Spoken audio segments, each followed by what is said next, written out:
Donc, salut à tous. Aujourd'hui, on est chez moi, donc du coup, à Toulouse.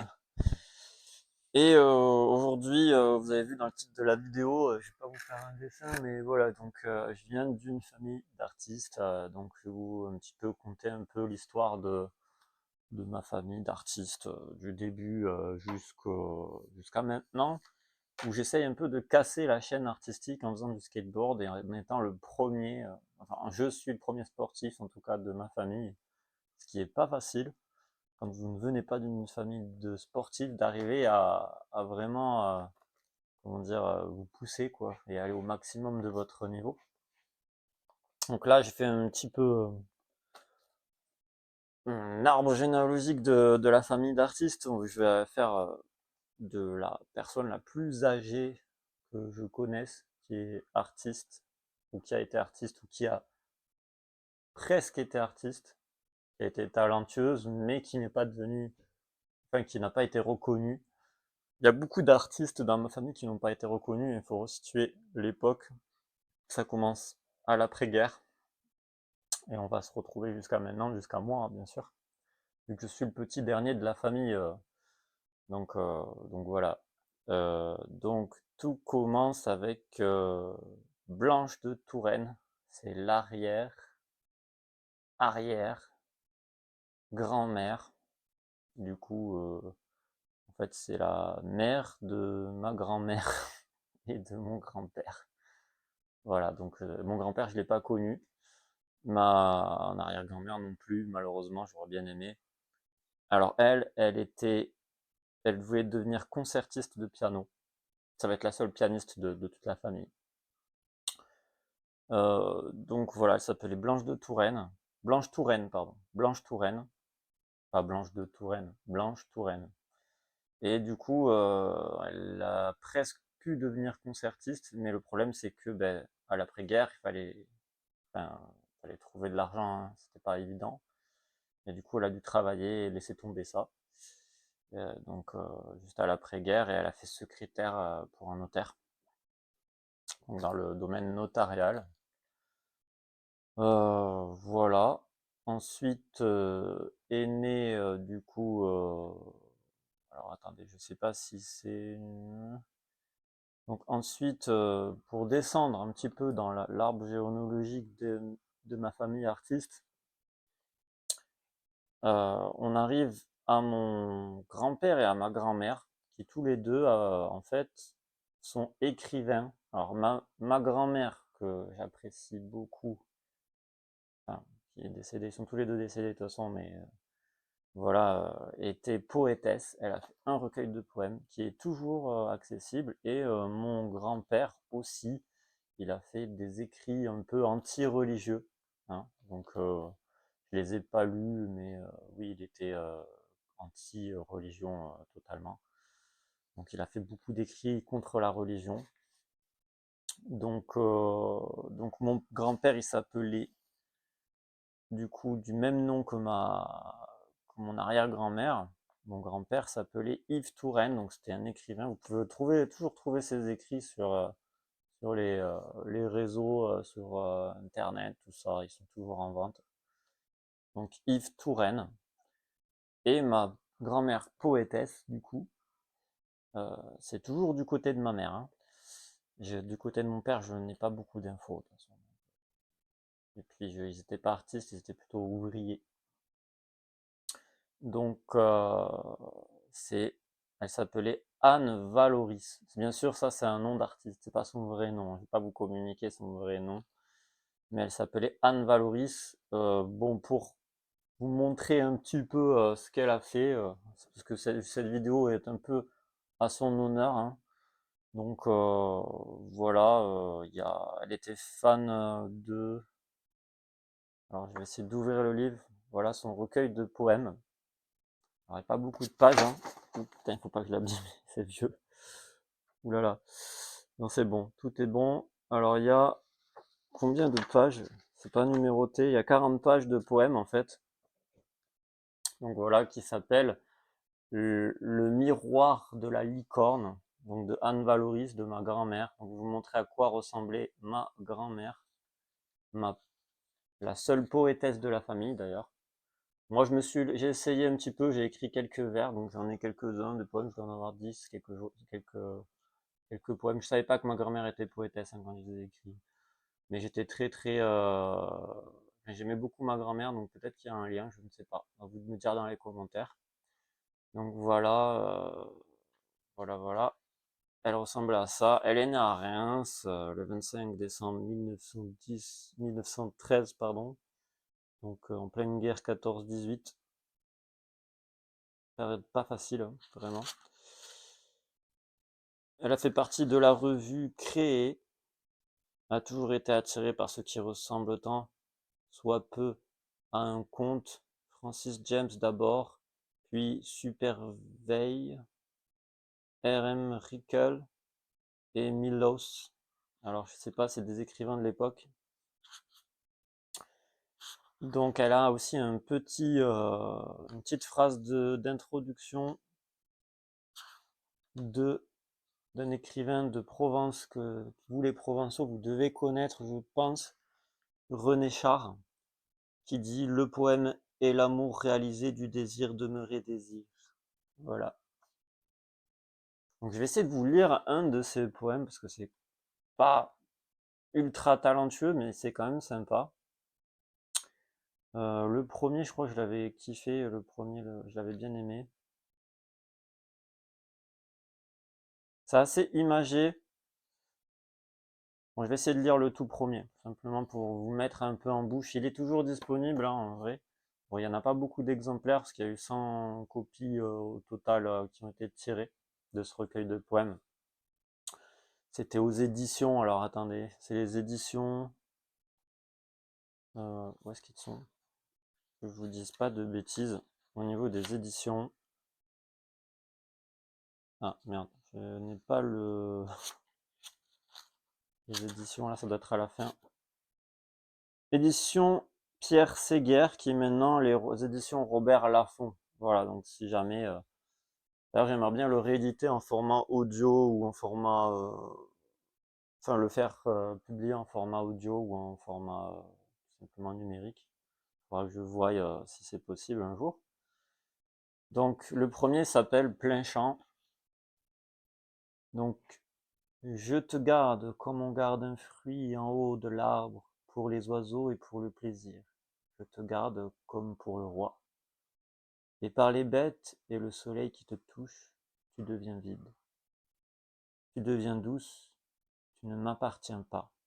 Mais si je laisse passer l'instant de te cueillir, tu seras perdu pour les oiseaux, pour moi et pour le ciel.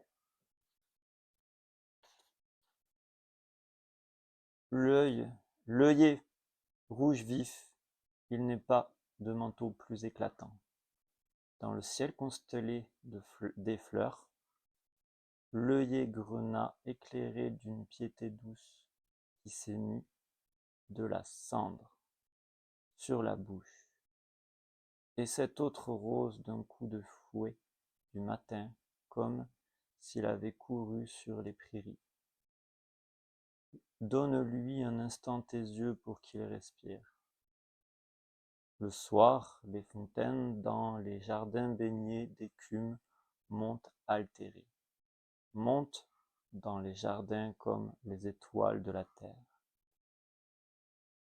Et si lente est cette prière à marée basse qu'elle ramasse sur ses lèvres le sel de la mer. Voilà, ça c'est un des poèmes de ma grand-mère Anne Valoris, voilà.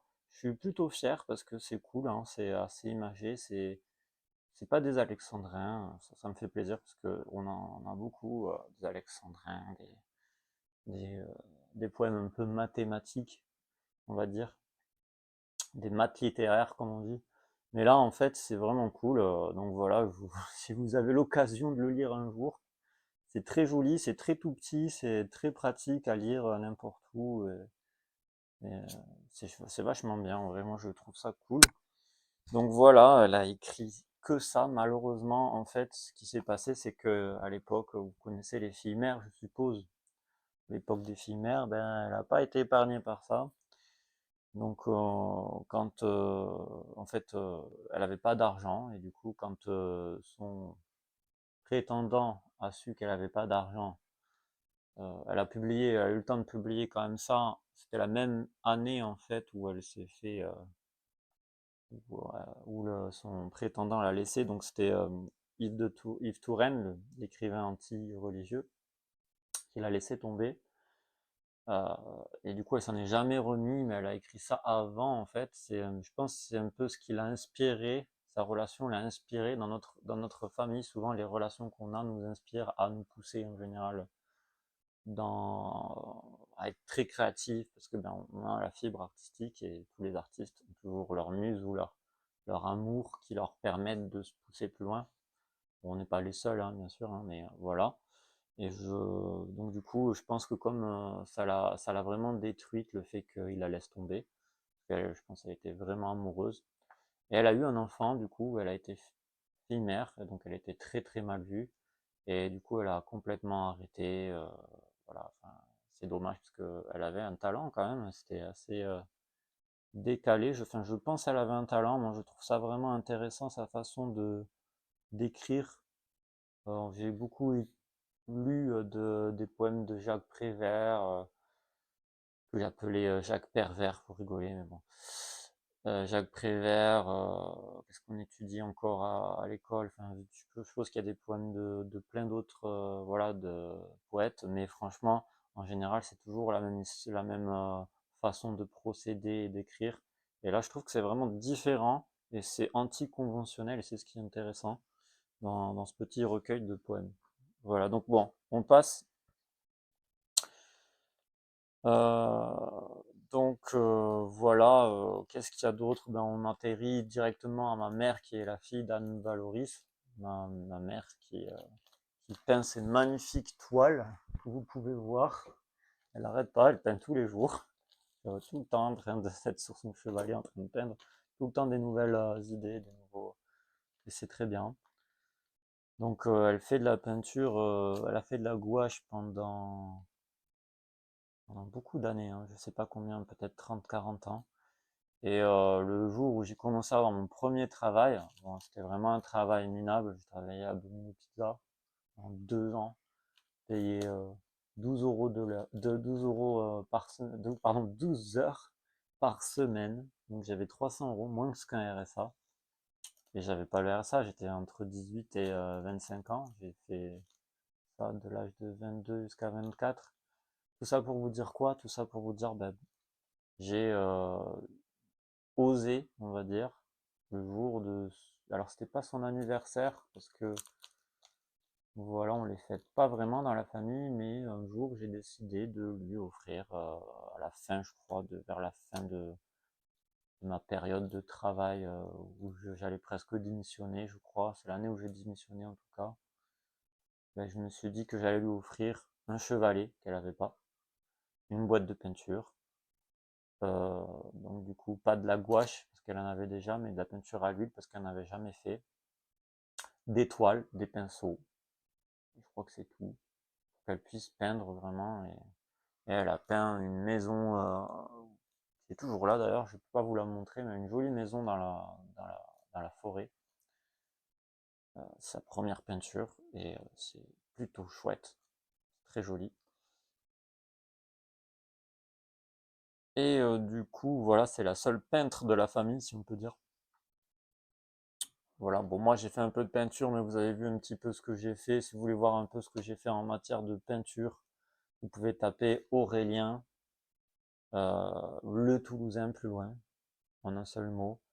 Sur Instagram, voilà, j'ai fait des peintures, mais bon, c'est vraiment expérimental. Je suis pas super doué en peinture, enfin, je m'estime pas doué. Pour moi, je suis pas doué du tout, mais bon, il y en a peut-être qui vont aimer. En tout cas, je sais qu'il y a des profs aux Beaux-Arts qui ont aimé ce que j'ai fait.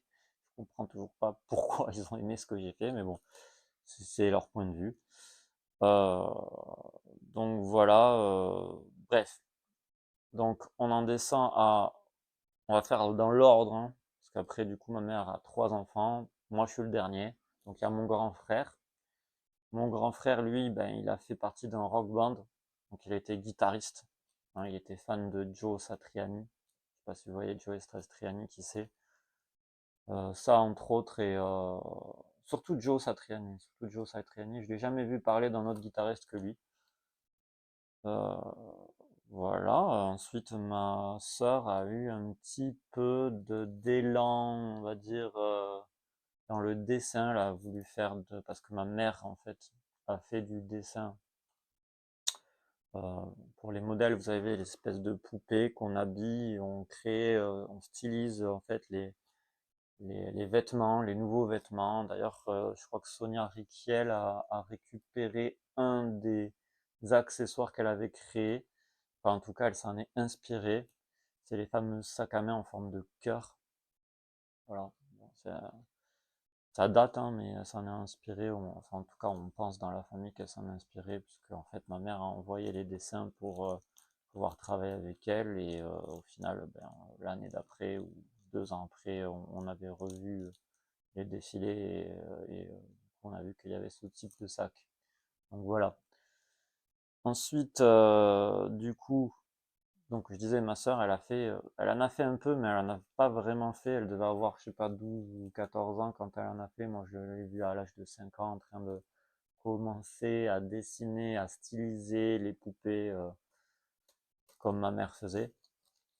Donc, mais elle en a pas fait longtemps, peut-être 1 an, et puis voilà, elle a arrêté. Vous savez ce que c'est, quand on est adolescent, en général, on lâche très vite ce qu'on fait. C'est dans la construction de l'enfant. On étudie ça quand on travaille avec les enfants. Euh, Moi, de mon côté, donc je suis le dernier, c'est moi qui ai le plus expérimenté tout ce qui est artistique. J'ai voulu en fait, comme dans ma famille il y avait plusieurs types d'artistes, je voulais savoir de quel type d'art je serais le plus proche. Donc j'ai testé le théâtre. Le théâtre, j'ai des dons. Il faut beaucoup de travail, mais j'ai des dons. J'ai des dons d'expression et de créativité aussi, de scénario, ah oui, j'avais fait aussi de la poésie quand j'ai fait du théâtre, donc je suis très attiré par la poésie. Je pense que c'est mon côté maternel, c'est le côté maternel qui m'influence beaucoup. Ensuite, j'ai fait de la danse, donc à peu près tous les types de danse sauf le classique et le modern jazz. J'étais très attiré par la danse dans tous les domaines en fait, sauf le classique et le jazz, bien sûr. Ah oui, et ma mère a failli faire Petit Rat de l'opéra, elle était douée quand elle était jeune. Donc elle a aussi fait un peu de danse, ma mère, qui fait les peintures. Donc vous voyez, en gros, je trouve ce côté danse qui aurait pu faire partie de la famille et pas encore, du coup. J'ai fait un peu de peinture, comme je vous ai dit. J'aime beaucoup faire du croquis. J'en ai fait beaucoup, en vrai. Même aux Beaux-Arts, j'en ai fait beaucoup. Je trouve ça vraiment super intéressant, le croquis. J'adore. Alors, récemment, j'ai fait de la guitare, même si j'ai un peu arrêté la guitare pour s'accompagner, hein, bien sûr. Pas très technique. J'aime pas le fingerstyle de toute façon, donc je vais pas faire de la guitare en fingerstyle. J'ai fait des planches de BD que vous avez vu certainement sur mon Instagram. Des BD, j'en ai fait une planche, parce que c'est vraiment beaucoup de travail les BD. C'est genre 2 heures de scénario, de dessin, d'écriture, et après 2 heures pour colorier. Ça fait 4 heures pour juste une planche, vous voyez. Donc c'est beaucoup beaucoup de travail. Surtout si on le fait à l'ancienne, hein, je pense à l'ordinateur, ça doit être plus rapide. Ensuite, ben, j'ai fait de la poésie, comme je dis, j'ai fait quelques vers, j'ai déclamé un petit peu de la poésie. Et vraiment, ce que je pense qui m'identifie le plus dans tous les domaines d'art, c'est le chant. C'est ce qui m'intéresse le plus parce que c'est ce qui est le plus, on va dire, le plus expressif ou le plus, comment dire, la chose où on peut le plus transmettre d'émotions aux gens, c'est le chant, je pense. Et c'est ce qui m'intéresse le plus. Après, j'aurais pu être un grand chanteur, mais c'était pas mon but. J'ai choisi le skate, comme vous le savez. J'aurais pu être aussi un grand footballeur, j'avais des aptitudes, si j'avais eu un bon coach, un père qui était passionné, comme la plupart des pères, et les bonnes conditions pour évoluer, j'aurais certainement évolué. Alors, est-ce que j'aurais fait la Champions League, l'UFA, tout ça, ça j'en sais rien. Mais à un moment donné, je me suis posé la question, je me suis dit, qu'est-ce que je veux faire de ma vie? Je veux pas être footballeur, je veux pas être adulé parce que je fais du foot. Voilà, même, c'est pour les mêmes raisons que je n'ai pas fait de chant. C'est-à-dire, je ne veux pas qu'on me reconnaisse en tant que chanteur. Et ce que j'ai observé souvent, c'est que tu sois footballeur, chanteur ou acteur, peu importe, on t'aime parce que tu fais ça. On t'aime pas pour toi-même. Et moi, mon but, c'était pas qu'on m'aime parce que je fais quelque chose, mais parce que je suis. Vous voyez? Bon, voilà. Bref. Donc voilà, c'est un peu toute la généalogie, on va dire l'arbre généalogique artistique. Donc je viens vraiment d'une famille artistique. Et c'est compliqué puisque les artistes, comme vous le savez, ont des caractères difficiles, ont des sautes d'humeur, ils broient souvent du noir, hein, dépression, tout ça. Et ben, faut vivre avec une famille un peu dépressive, vous voyez, un petit peu négatif, du «Ah, j'y arriverai jamais», ou «Tu n'y arriveras jamais», ou «T'es qu'un raté», vous voyez, ce genre de phrases qui vous aident pas à avancer dans la vie, et en plus, on vous aide pas non plus à réussir professionnellement ou pas. Après, voilà, c'est par exemple, moi, j'ai toujours voulu passer mon bac, ma famille n'a jamais voulu que je passe mon bac. Vous voyez, c'est pas courant quand même, hein. Et tout ça pourquoi? Parce que j'avais des mauvaises notes en classe. Mais ils se sont pas demandé pourquoi j'avais des mauvaises notes en classe. S'ils creusent un peu, ils pourraient avoir des surprises. Mais je pense qu'ils doivent savoir au fond d'eux un petit peu, enfin j'espère pour eux en tout cas. Donc voilà. Et donc voilà, c'est un peu le côté artistique qui se perd malheureusement. Mon frère, je sais qu'il retouchera plus jamais à la guitare électrique, malgré qu'il a beaucoup aimé cette période et qu'il est toujours très nostalgique sur ça. Je pense qu'il a encore des dons il se réfère encore du fingerstyle. Il faisait du fingerstyle, hein, c'est guitare électrique, c'est fingerstyle. Ma sœur, je pense, pour le dessin, quand on voit ses enfants qui sont pas doués en dessin, donc je pense franchement, elle le reprendra jamais. Puis elle a commencé trop tôt et elle a arrêté trop tôt, donc ça serait sûr, elle aura pas de retour artistique sur ça. Et puis moi, au niveau du chant, en fait, le skateboard, vraiment, c'est un côté. Le skateboard, c'est en même temps sportif, artistique. C'est pour ça aussi que ça m'a plu. C'est que je voulais changer un peu la donne. Je voulais un peu couper un peu ce côté artistique qu'on a depuis des années dans la famille. Donc j'ai choisi le skateboard parce que c'est un peu artistique, parce que je me rêve sur le côté artistique. Et donc la vidéographie, tout ça.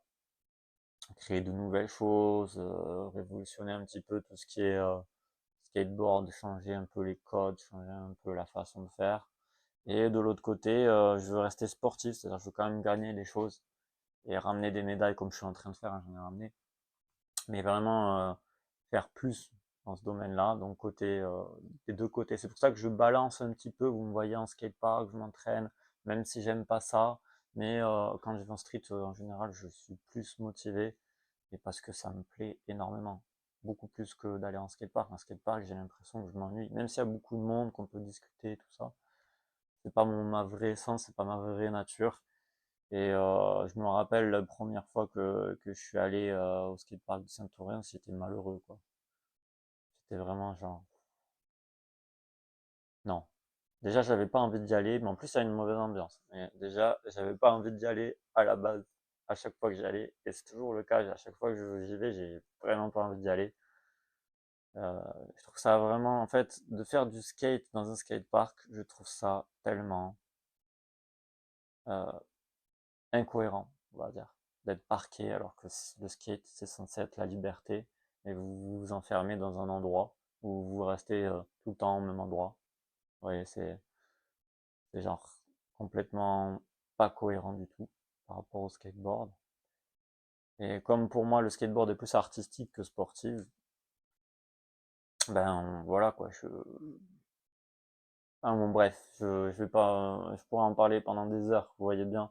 Mais bon, bref, on va rester sur ça en clair. On va rester sur la phrase de René Char, c'est ça? C'est René Char. Pour terminer cette vidéo, le poème est l'amour réalisé du désir demeuré désir. Voilà, à plus.